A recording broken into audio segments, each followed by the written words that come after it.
Yes, mtazamaji wa Master TZ Online TV, karibu katika kipindi chako kizuri kabisa ambacho ni kipindi cha The Movie Recap ya Bongo Movies. Na leo hii tutakuwa na movie au series ambayo inafanya vizuri sana kwenye mitandao ya kijamii. So nyingine, hii ni series ya Dunia. Na hii ndiyo series pekee ambayo imevunja record ya kutazamwa zaidi na watu Afrika. Naweza nikasema Afrika kwa sababu huwa ina viewers wengi sana alafu kwa muda mfupi mno.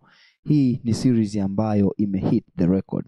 Almost ina viewers zaidi ya milioni 100 kwa episode zote zilizopostiwa za Dunia. Na ndio maana ukicheki kila episode ina 1 million and above, ina views zaidi ya milioni 1. Hii ni movie ambayo inafanya vizuri zaidi kwa sasa, na kama una series yote ile ambayo unaona kabisa inafanya vizuri kuizidi Dunia kwa wakati huu, basi unaweza ukaacha hapo maoni yako kwenye comment section. Na leo hii nimekuletea tu challenge fupi ambayo itahusianisha hawa watu waliocheza kwenye hiyo series ya Dunia. Mimi naweza nikasema tu watu walioifanya Dunia basi ifanye vizuri zaidi. Namba 1 kabisa. Anyway, nianzie namba 5.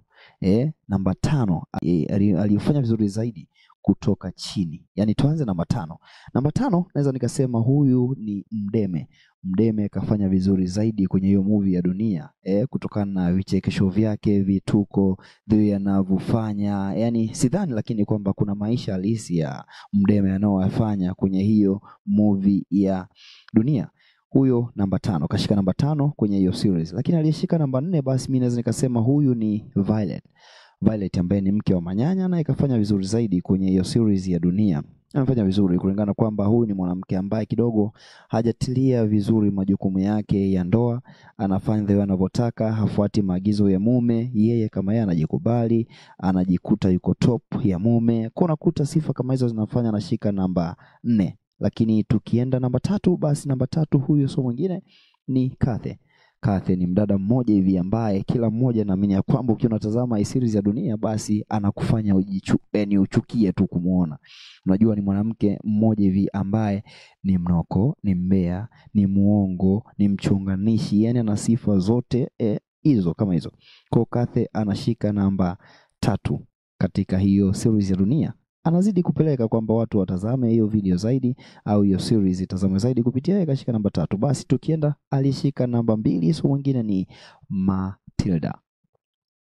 Matilda kafanya vizuri zaidi kwenye hiyo series, japo yeye ni mwanamke ambaye alianza kwa kupitia magumu sana mwanzo wa movie hii, lakini unakuta the way anaozidi kwenda ni mwanamke ambaye alikuwa amejikatia tamaa, yani haelewi maisha huwa yanakwenda vipi. Aliona kama dunia yote hivi kaibeba, kulingana kwamba matatizo yamemshika kichwani, yamemjaa, haelewi nini cha kufanya. Basi huyo ndiye alishika namba 2. Namba 2 alishika ni Matilda. Nikwambie tu hiyo namba 1 sasa. Namba 1 naamini kila mmoja atakuwa anaijua. Basi kwenye comment section hapo unaweza ukaandika yupi aliyeshika nafasi ya kwanza, aliyefanya vizuri zaidi kwenye nafasi ya kwanza kupitia series ya Dunia. Acha comment yako hapo hivi. Lakini pia kama unaona zaidi unaweza ukaacha maoni yako hapo chini. Zaidi nikukumbushe kujoin group la WhatsApp ambalo litakuwa kwenye description hapo, utabonyeza na utakuwa wa kwanza kabisa kupata habari zote kutoka hapa Master TZ Online TV.